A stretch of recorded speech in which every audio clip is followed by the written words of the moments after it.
and I welcome you on this important session for the biology.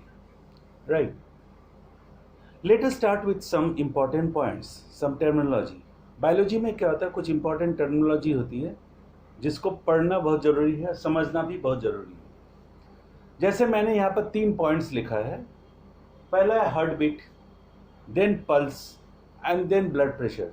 ये तीनों क्या है, ये तीनों जानना जरूरी है, क्योंकि जब हम लोग सर्कुलेटरी सिस्टम पढ़ रहे थे तो ये तीनों चीज़ जो मैंने मेंशन नहीं किया, क्योंकि ये अलग इसका इम्पोर्टेंस है, इसलिए मैंने उस समय मेंशन नहीं किया। तो हम लोग जब सर्कुलेटरी सिस्टम पढ़े थे, हार्ट में क्या होता है, हार्ट 4 चेम्बर होता है। हार्ट क्या होता है, 4 चेम्बर का बना हुआ होता है। क्या क्या होता है, चारों चेम्बर, 2 ठो ऑरिकल होगा। ऊपर वाला पार्ट को ऑरिकल बोलते हैं या एट्रिया बोलते हैं, और नीचे वाले पार्ट को वेंट्रिकल बोलते हैं। इसका मतलब हार्ट को अगर हम इस तरह बांटे 2 हिस्से में, बीच से उसको पार्टीशन करें, तो हम देखते हैं कि ऊपर ऑरिकल होगा या एट्रिया होगा, नीचे वेंट्रिकल्स होगा। उसी तरह राइट एंड लेफ्ट में, राइट में एक ऑरिकल एक वेंट्रिकल, लेफ्ट में एक ऑरिकल एक वेंट्रिकल रहेगा। ऊपर ऑरिकल बोलते हैं, नीचे वेंट्रिकल बोलते हैं। लेफ्ट साइड में मतलब बाएं तरफ हमेशा आपका ऑक्सीजनेटेड मतलब प्योर ब्लड रहेगा, और राइट साइड में आपका पूरा इम्प्योर ब्लड रहेगा। इम्प्योर मतलब क्या होता है, दूषित, यानी डीऑक्सीजनेटेड ब्लड रहेगा। ये हम लोग पढ़ चुके हैं। लेफ्ट वेंट्रिकल जो हम लोग देख रहे थे, जो लेफ्ट साइड है, उसमें प्योर ब्लड रहता है। तो वो क्या करता है, ब्लड को पंप करता है, और एरोटा मतलब एक मोटा पाइप रहता है, हार्ट से बाहर निकलता है। वो करते हुए क्या है, पूरा डिफरेंट बॉडी पार्ट्स में चला जाता है। फिर डिफरेंट बॉडी पार्ट से हमारा आर्टरीज जो होता है, जिसको आर्टरी बोलते हैं, हमारे बॉडी में 2 तरह का पाइप्स है, एक आर्टरीज है, एक वेन्स है। आर्टरी प्योर ब्लड कैरी करता है, वेन्स इम्प्योर ब्लड कैरी करता है जनरली। ठीक है। तो ये क्या हुआ, जब हम लोग ऐसा देखें कि मेन पाइप, मोटा पाइप एक निकला एरोटा, यही एरोटा आप बाद में छोटे छोटे पार्ट्स में डिवाइड हो जाता है, छोटे छोटे पाइप्स में डिवाइड हो जाता है, जिसको हम लोग आर्टरीज बोलते हैं। इसलिए मतलब जनरली पूरे बॉडीज में आर्टरीज जो है वो प्योर ब्लड कैरी करता है। ठीक है। और राइट साइड का क्या काम है, तो राइट साइड में क्या होता है, पूरे बॉडी से इम्प्योर ब्लड कलेक्ट होता है। पहले ऑरिकल्स में जाता है, माने ऊपर वाले पार्ट में जाता है, ऊपर ऑरिकल से माने राइट ऑरिकल्स में, फिर राइट वेंट्रिकल्स में ब्लड उतर के नीचे आ जाता है। ठीक है। ये मोटा मोटी सिस्टम हम लोग पढ़ चुके हैं। अब इसमें 2-3 टर्मिनोलॉजी जो मैंने लिखा है यहाँ पर। सबसे पहले क्या है कि हार्ट बीट। ये हार्ट बीट क्या है, तो देखिए कि हार्ट जो होता है, हम लोग पढ़े हैं कि एक बार कॉन्ट्रैक्ट, एक बार सिकुड़ता है, एक बार फैलता है, एक बार सिकुड़ता है, एक बार फैलता है। जब ये सिकुड़ता है ना, हार्ट जब सिकुड़ता है, तो उसका सब ऑर्गन्स, ऑरिकल वेंट्रिकल सब एक साथ सिकुड़ेगा। जब सिकुड़ेगा तब क्या होगा, ब्लड को बाहर फेंकेगा वो। ठीक है। इसका मतलब कॉन्ट्रैक्शन जब होगा, ब्लड को वो बाहर फेंकेगा, और एक ही क्षण में फिर क्या होगा, वो रिलैक्स होगा। जब रिलैक्स होगा तो डिफरेंट तरह से ब्लड आपका हार्ट में आएगा। लेफ्ट साइड में प्योर ब्लड आएगा, राइट साइड में इम्प्योर ब्लड आएगा। ठीक है।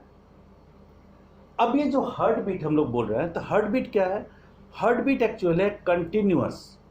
There is a continuous contraction and relaxation. मतलब हार्ट एक बार जब धड़कता है, धड़कने का मतलब है एक बार सिकुड़ता है, एक बार फैलता है, एक बार सिकुड़ता है, एक बार फैलता है। मतलब once its contracts and others next time it relax, continuously speed में होते रहता है।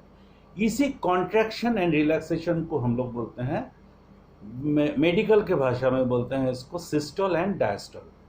ठीक है।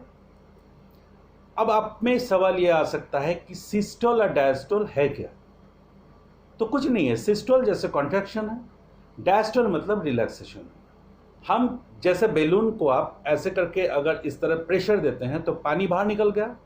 अब उसमें पानी भरने के लिए क्या होता है, या हवा भरने के लिए वो क्या होता है, हम उसको फैलाते हैं ताकि हवा उसमें इन कर सके। तो हार्ट का भी ऐसा ही है। तो जो कॉन्ट्रैक्ट हुआ उसको हम लोग बोले सिस्टोल, और जब वो एक सर्टेन प्रेशर उसमें बना, रिलैक्सेशन मतलब वो जो फैला ताकि उसमें ब्लड है, तो मिनिमम एक प्रेशर उसमें रह जाता है, उस चीज़ को हम लोग बोलते हैं डायस्टोल। और इसका प्रेशर से ही बाकी आर्टरीज में प्रेशर क्रिएट होता है। एक बार कम प्रेशर होगा, एक बार ज़्यादा प्रेशर होगा। ज़्यादा प्रेशर कब होगा, हार्ट जब ब्लड को कॉन्ट्रैक्ट कर रहा है, हार्ट कॉन्ट्रैक्ट हो रहा है, ब्लड को बाहर फेंक रहा है, तो उस समय क्या होता है, देयर इज अ कॉन्ट्रैक्शंस, मतलब वो सिकुड़ा, सिकुड़ने के क्रम में होगा, एक ज़्यादा प्रेशर बनाया, इसी प्रेशर को हम लोग बोलते हैं सिस्टोल।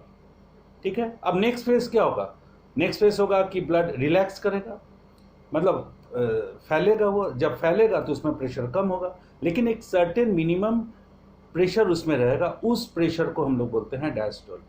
और यही प्रेशर जो है ये आगे भी भेजता है वो आर्टरीज में, जिसको हम लोग बोलते हैं कि ये टोटल प्रेशर हार्ट से क्रिएट हो रहा है और आर्टरीज तक पहुंच रहा है वो।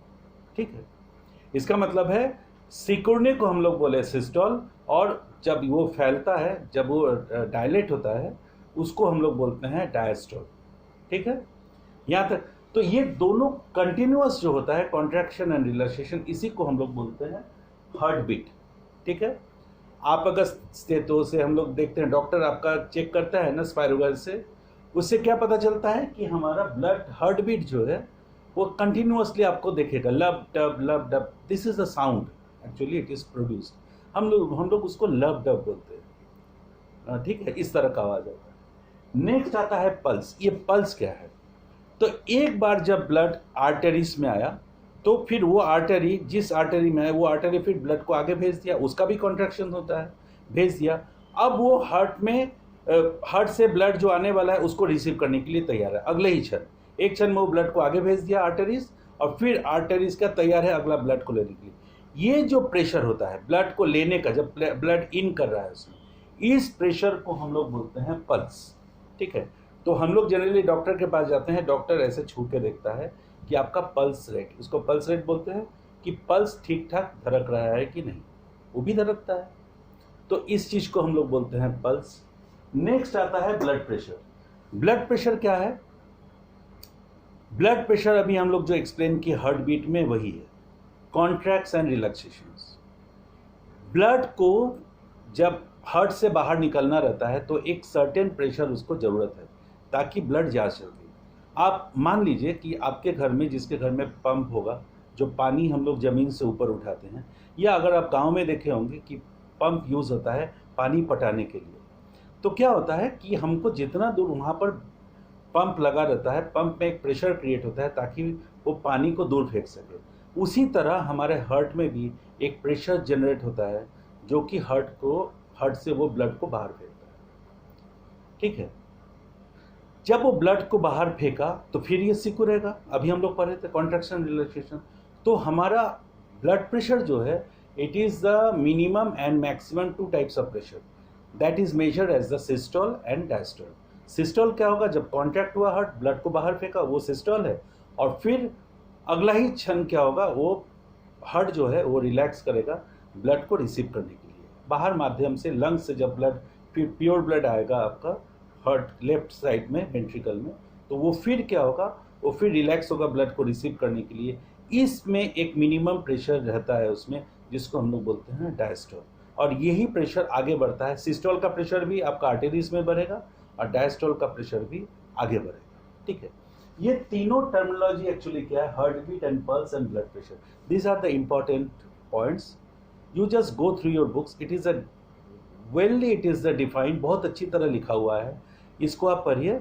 और if you find any difficulties, you can talk to me or you can write to me anytimes, any moments, right friends?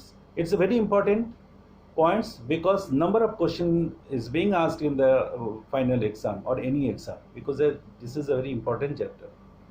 So I suggest please go through your book, and I always recommend go through your NCERT books. That is the foremost important. Then you can use your other helping books if required, right? Okay friends, till then, good day and goodbye. Take care.